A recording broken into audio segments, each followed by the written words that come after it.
Perilaku organisasi.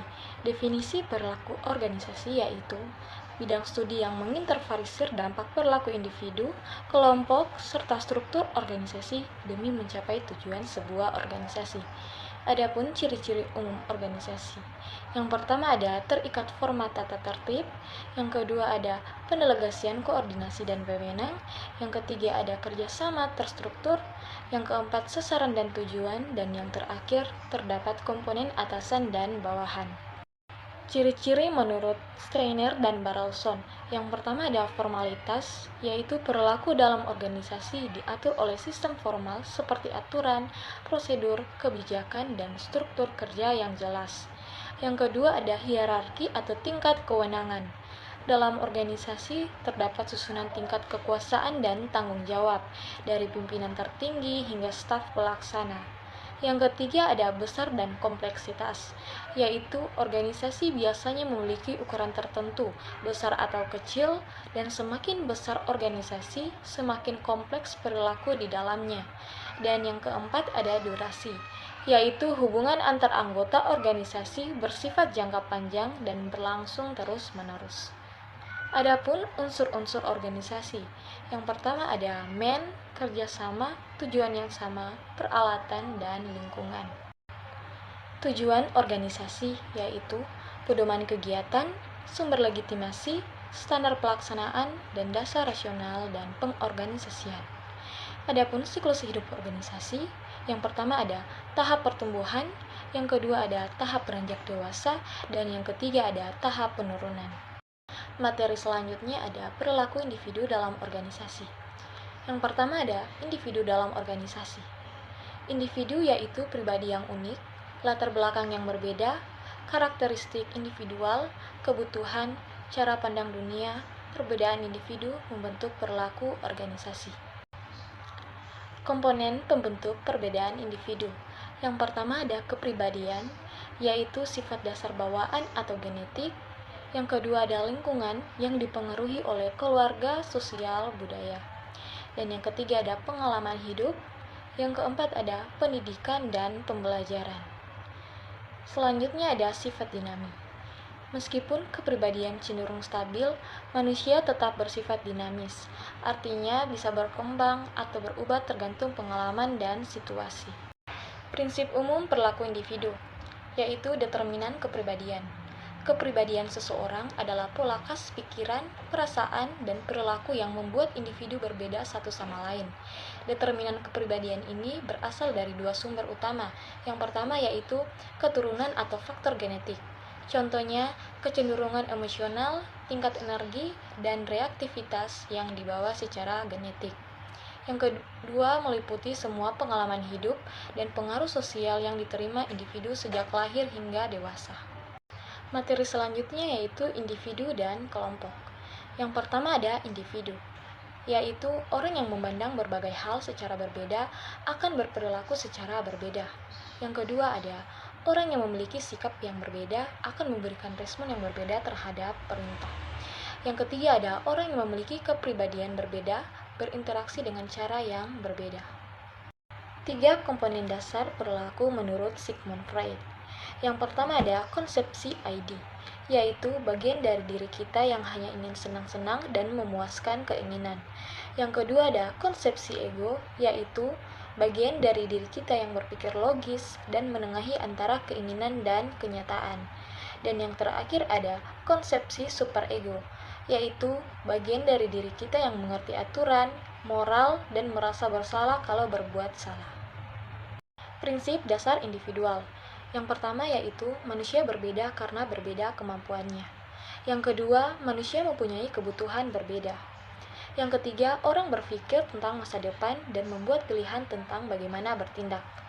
Yang keempat, seseorang memahami lingkungannya dalam hubungannya dengan pengalaman masa lalu dan kebutuhannya. Dan yang terakhir ada seseorang itu mempunyai reaksi-reaksi senang ataupun tidak senang. Selanjutnya ada personality. Teori kepribadian model 5 besar atau Big Five personality menurut Griffin. Yang pertama ada openness to experience atau keterbukaan terhadap pengalaman, yaitu seberapa ingin tahu dan terbuka seseorang terhadap ide dan pengalaman baru. Yang kedua ada conscientiousness, yaitu seberapa teratur, bertanggung jawab, dan dapat diandalkan seseorang. Yang ketiga ada extraversion atau ekstroversi, yaitu seberapa nyaman seseorang dalam bersosialisasi dan mencari stimulasi dari lingkungan luar. Yang keempat ada agreeableness atau sifat menyenangkan atau mudah bekerja sama, yaitu seberapa baik hati, kooperatif, dan peduli terhadap orang lain. Yang terakhir ada neuroticism, kestabilan emosi lawannya adalah emotional stability, yaitu seberapa stabil secara emosional dan tahan terhadap stres. Teori pembentukan kelompok dibagi menjadi 3. Yang pertama ada pendekatan. Kelompok muncul karena orang-orang punya alasan untuk bersama, seperti mengerjakan sesuatu bersama atau karena suka hal yang sama. Yang kedua ada keseimbangan. Kelompok jadi kuat kalau anggotanya saling menghargai dan tidak ada masalah besar. Yang ketiga ada keseimbangan, yaitu kelompok bisa dibuat secara resmi seperti tim di sekolah atau secara tidak resmi seperti teman nongkrong. 4. Ciri utama kelompok. Yang pertama ada common motive leading to group interaction. Artinya, anggota kelompok punya tujuan atau kepentingan yang sama, sehingga mereka berinteraksi satu sama lain untuk mencapainya. Yang kedua ada members who are effective by degrees of status. Artinya, setiap anggota dalam kelompok punya peran atau status yang berbeda, dan hal itu mempengaruhi cara mereka berperilaku dan dihargai di dalam kelompok. Yang ketiga ada standar norms, artinya kelompok memiliki aturan atau kebiasaan yang harus dipatuhi bersama, agar kelompok berjalan tertib dan teratur. Dan yang keempat ada values, artinya kelompok menjunjung tinggi nilai-nilai tertentu yang dianggap penting oleh semua anggota, seperti kejujuran, kerjasama, dan tanggung jawab. Tahap pembentukan kelompok. Yang pertama ada forming. Tahap awal satu kelompok baru terbentuk, yaitu anggota masih saling kenalan, belum ada kejelasan tugas dan peran, komunikasi masih hati-hati dan sopan. Yang kedua ada storming atau tahap konflik. Tahap munculnya perbedaan pendapat. Bisa terjadi perselisihan atau ketegangan, anggota mulai menunjukkan pendapat atau sikap asli. Perlu proses agar kelompok bisa melewati fase ini. Selanjutnya ada norming atau tahap penyesuaian. Tahap ketika kelompok mulai kompak, yaitu aturan dan kerja mulai disepakati, anggota saling menghargai dan mendukung, hubungan kerja menjadi lebih baik. Selanjutnya ada norming atau tahap penyesuaian. Tahap ketika kelompok mulai kompak, yaitu aturan dan kerja mulai disepakati, anggota saling menghargai dan mendukung, hubungan kerja menjadi lebih baik. Selanjutnya ada performing atau tahap produktif, di mana tahap kerjasama berjalan dengan baik, yaitu kelompok sudah stabil dan solid, semua fokus mencapai tujuan bersama, dan anggota tahu perannya masing-masing. Selanjutnya ada adjourning atau tahap pembubaran, tahap ketika tugas selesai dan kelompok dibubarkan, bisa disertai rasa puas, bangga, atau sedih. Anggota kembali ke aktivitasnya masing-masing. Materi selanjutnya ada nilai dan sikap. Yang pertama ada kontribusi dari individu bagi organisasi. Kontribusi artinya segala bentuk usaha, peran, atau sumbangan yang diberikan seseorang kepada kelompok, organisasi, atau pekerjaan. Contohnya menyumbangkan ide dalam rapat, menyelesaikan tugas tepat waktu, dan membantu rekan kerja.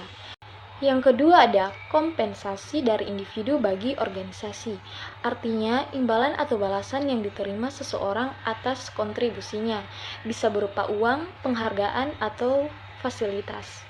Contohnya gaji atau upah, bonus kinerja, sertifikat, atau promosi jabatan. 5. Karakteristik sikap. Yang pertama ada objek. Sikap selalu punya sasaran atau tujuan, yaitu sesuatu yang menjadi pusat perhatian. Yang kedua ada mengarah. Sikap bisa positif atau negatif, tergantung bagaimana seseorang memandang objek tersebut. Yang ketiga ada berintensitas. Sikap memiliki tingkat kekuatan dari yang lemah sampai yang kuat. Dan yang keempat ada berstruktur.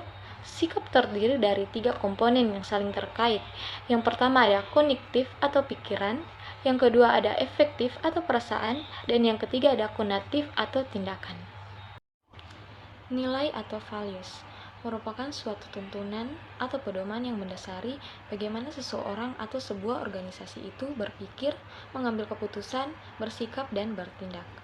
3 jenis nilai yang pertama yaitu security atau keamanan, artinya keinginan untuk hidup lebih aman, stabil, dan terlindungi.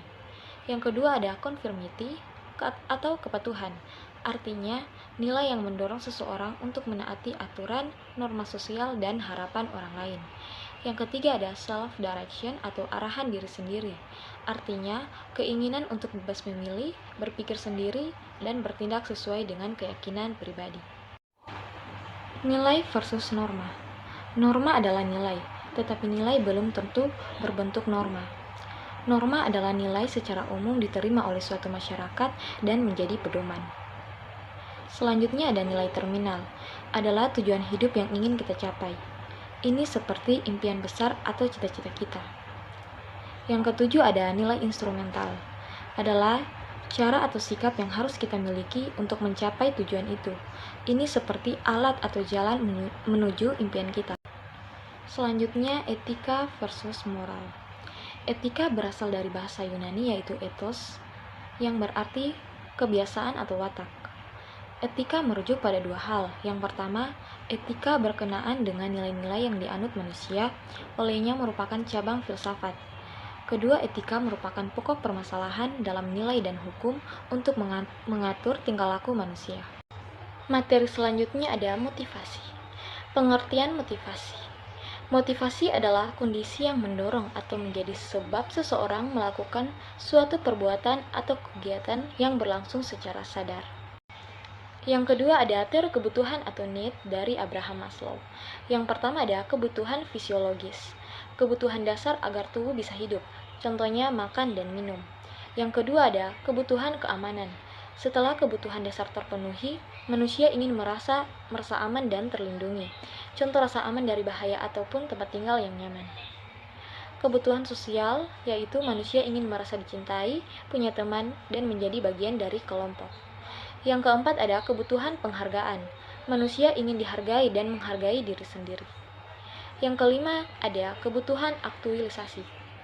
Kebutuhan tertinggi, keinginan untuk menjadi versi terbaik dari diri sendiri. Yang ketiga ada teori kebutuhan dua faktor dari Frederick Herzberg. Yang pertama ada faktor motivator. Ini adalah hal-hal yang benar-benar membuat orang semangat dan puas dalam bekerja. Contohnya penghargaan atau prestasi. Yang kedua ada kebutuhan kesehatan lingkungan. Ini adalah hal-hal yang tidak membuat orang termotivasi secara langsung, tapi jika tidak ada bisa membuat orang tidak puas. Contohnya gaji, keamanan kerja, kondisi kerja dalam bentuk lingkungan atau jam kerja, hubungan dengan atasan atau teman kerja. Yang keempat ada teori prestasi dari Clelland. Teori prestasi. Kebutuhan akan prestasi adalah dorongan dalam diri seseorang untuk berprestasi, mencapai tujuan dan menjadi yang terbaik. Adapun yang kelima, teori penguatan adalah teori motivasi yang menjelaskan bahwa perilaku manusia dipengaruhi oleh akibat atau konsekuensi dari perilaku tersebut. Artinya, orang yang cenderung mengulangi perilaku yang menghasilkan hasil positif dan menghindari perilaku yang menghasilkan akibat negatif. Yang keenam ada teori harapan. Teori ini menjelaskan bahwa seseorang akan termotivasi untuk melakukan sesuatu jika ia percaya bahwa usahanya akan berhasil, hasil usahanya membawa imbalan, imbalan tersebut bernilai atau penting bagi dirinya. Yang ketujuh ada teori tujuan sebagai motivasi. Teori ini menyatakan bahwa tujuan yang jelas dan menantang dapat meningkatkan motivasi dan kinerja seseorang. Materi terakhir yaitu budaya organisasi. Pengertian budaya organisasi. Budaya organisasi adalah cara hidup atau kebiasaan yang dilakukan bersama oleh orang-orang dalam suatu organisasi. Adapun nilai budaya dalam organisasi. Nilai budaya adalah prinsip-prinsip dijadikan pedoman bersama oleh anggota organisasi untuk bekerja dan berperilaku. Adapun dimensi nilai budaya. Yang pertama ada kandungan nilai budaya. Kandungan nilai budaya adalah isu atau jenis nilai-nilai yang ada dalam suatu budaya.